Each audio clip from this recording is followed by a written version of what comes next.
Very good evening. You're watching India Today on social media with all the top news and updates. I'm Nabila Jamal bringing you the roundup. I'm going to take you through a few poll-bound states that's currently charged with a charged atmosphere. Let's start with Tamil Nadu. Puducherry, for that matter. Narayan Swamy, who was the former Chief Minister of Puducherry, has now come forward, made some startling allegations saying that the BJP, if at all they come to power in Puducherry, they will be clubbing Puducherry with Tamil Nadu. This is, of course, a big allegation here, which the BJP has refuted. Rajiv Chandrasekhar of the BJP has said that Narayan Swamy does not want to talk about his own, his own progress over the last 5 years and his failure in governance, and that's why he is now coming out with fictitious claims and accusing BJP of that. So Narayan Swamy says that if at all BJP comes to power, they will club Puducherry with Tamil Nadu, and Puducherry will become a lame duck government. This is exactly the words that Narayan Swamy has used.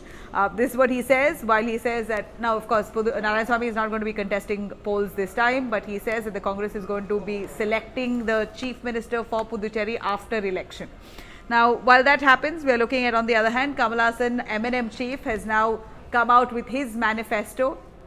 Of course, I'm going to take you through pointers on that. He went on campaigning all through Coimbatore South, where he's going to be contesting from, and it appears that Kamal Haasan this time has shed all his star image. He's more of he's acting like a commoner, like a layperson on ground, interacting with people, going on a jog, going on a morning walk in his joggers. So really no starry airs. Of course, he's got to win an election.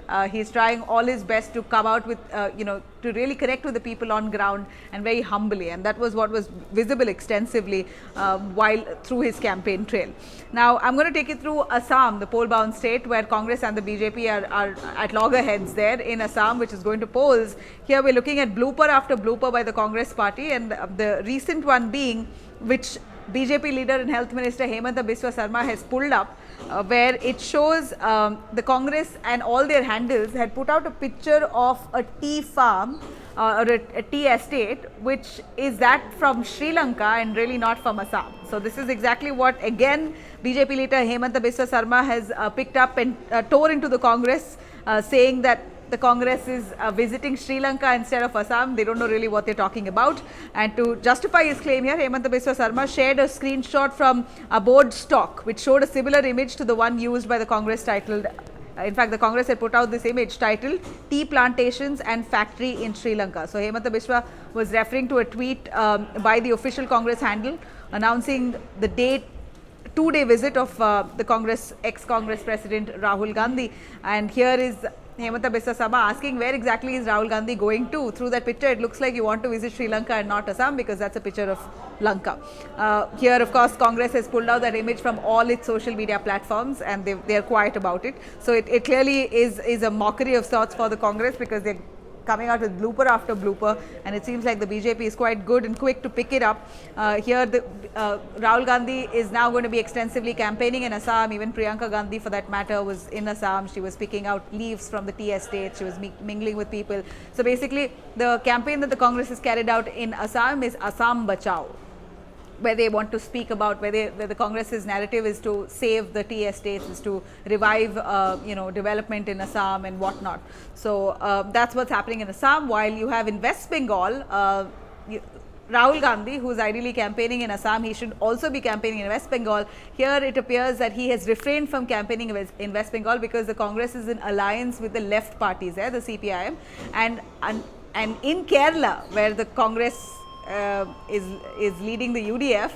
In Kerala, it's fighting against the left parties. So it's going to be quite a murky deal for Rahul Gandhi. If at all he's seen campaigning with the left parties in West Bengal, then it might just have detrimental effects for the Congress and its prospects in Kerala. And therefore, he's refrained from campaigning in West Bengal. So that's what we see there. While you have BJP and TMC carrying out some really strong, intense campaigns. So after Kela Hobe face-off that erupted, here is Prime Minister Modi and Mamta Banerjee at war of words. Mamta Banerjee says the Paribartan word is the TMC's slogan. Why has Narendra Modi copied it? She says that the TMC has been setting the agenda. Whatever the slogan that TMC comes out with, or whatever promise that TMC makes, the BJP is also making the same promise. So The question here is the BJP following the TMC's agenda, or the TMC, or is the TMC really setting the trend here, is the question.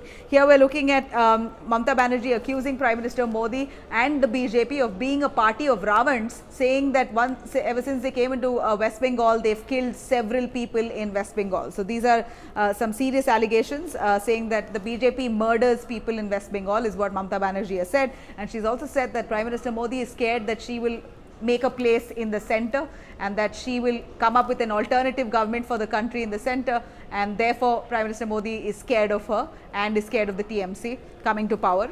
Here Mamata Banerjee also says and promises that after West Bengal, she will come up with Paribartan and she will work towards the development of Delhi. This is Mamata Banerjee's words. Now, let me take you through BJP, of course, now is all set to release its manifesto in just moments from now. Amit Shah will be, in fact, they've said that on Sunday, 5 p.m., they're going to be releasing the manifesto. Amit Shah will be releasing this, and their, of course, focus this time, as per sources, is development and corruption-free government, whereas TMC's manifesto is all about, uplifting the weaker sections, the backward classes, the student community, a lot of benefits for the student community, and also for the elderly. That's what the TMC is looking at. One should also remember that we're looking at a lot of, flashpoints in West Bengal, a lot of law and order situation. Time and again, we're listening to reports of violence. At a time like this, Election Commission is now all set to visit West Bengal to try and survey the entire state. Now, we do know that BJP has given tickets to 22 TMC turncoats. Most of them who have quit the TMC and joined the BJP, at least 22 of them have been given tickets. This hasn't really boded well with many of the BJP loyalists within the party who've been working for the BJP for years, and they feel now sidelined, saying that this is unfair because all the turncoats are getting tickets, they are being left aside. There was a huge protest that was carried out also just a day ago outside the BJP office, and it appears that the BJP tried to quell it, but nonetheless there seems to be a lot of dissent within the BJP as well. Of course, on the TMC side, we're seeing one after the other, several a lot of them have already quit the party. This has come as a big blow to Mamata Banerjee, but she's a person who does not show it, and she's so far said that it does not matter to the TMC and the party is unfazed by their exits. Good returns, that's what she says indirectly. All right, now we're looking at the Congress's, okay, a quick word in West Bengal itself. We're looking at Shikha Mitra, who's a BJP candidate from Chauringi Assembly constituency in Kolkata. She said that she was asked by the BJP to join the party, but she refused to do so. But despite her refusal, the BJP has named her as a candidate. She says that in fact, Suvendu Adhikari even met her very recently, and she told very clearly, and she declined that she does not want to get into the party. But yet, in the list of candidates, the BJP has announced Shikha Mitra's name. She said this, now does that mean she's not going to contest from there, or she's just saying it just to make a statement? That remains to be seen, but she's very clearly said that she has said no to the BJP, yet the BJP has announced her as a candidate from Chauringi Assembly constituency. Now, let me take you through Uttarakhand Chief Minister Tirath Singh Rawat. His statement that he made about women in ripped jeans bringing bad name to the society, that sparked quite some row among students, among women, particularly across professions, politicians, of course, hitting out, socialites, activists and student community, working professionals. They've all it's a huge campaign now that's been carried out now against the statement made by Tirath Singh Rawat, Uttarakhand BJP Chief Minister, where he said a statement like that, where women are now hitting out at him, calling this a very sexist remark, saying that a ripped jeans or wearing ripped jeans does not really describe or define the character of a woman. So he's been condemned for this, and we did speak to Tirath Singh Rawat. India Today spoke to him very exclusively. He fell short of apologizing, didn't entirely apologize, but what he said was that he did not mean to hurt anybody's sentiments. That's what he said. Almost tried to defend it, saying that he comes from a conservative background and whatnot. He doesn't have any objection of women wearing what they want but he did not mean to hurt their sentiments, but he meant to say something else. Of course, he was trying to justify it, but it appears that it failed. He just fell short of apologizing nonetheless. Let me quickly cut across to Maharashtra. We're looking at a COVID spike there.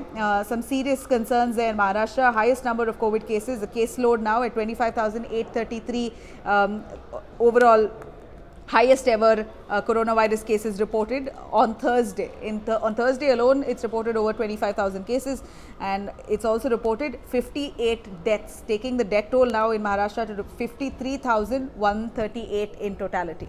Now, while Maharashtra government is taking measures to clamp down on that, there seems to be a scandal now that's hit the Maharashtra government, and that is the Ambani bomb scare case that's only gotten murkier, with Sachin Waze, the top Mumbai cop, now being the prime accused in this case, where it appears that the NIA has found some really incriminating evidence against Sachin Waze.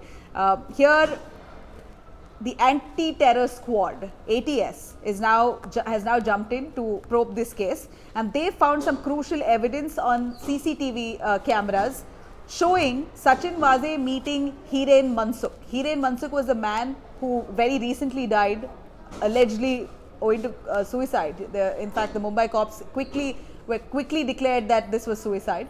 Of course, Hiren and his family, Hiren's family there, objected to this, saying that this is suspicious and it can't be suicide and this is conspiracy and attempt to murder and whatnot. Nonetheless, now that the NIA and the anti-terror squad is investigating into this, they also now find quite many doubts in this entire case, because in the CCTV footage that the ATS has found, they found that on the 17th of February and the 26th of February, Sachin Waze has met with Hiren Mansukh. In fact, the footage of 26th is from outside the crime branch with Hiren Mansukh, and these meetings are, of course, related to that suspicious Scorpio car. Hiren Mansukh is the owner of that, previous owner of that Scorpio car. Now, what was the reason for Sachin Waze to be meeting him? We do know that Sachin Waze was initially probing this case, but eventually, for Sachin Waze to be meeting Hiren Mansukh just a day before his death raises a lot of suspicion.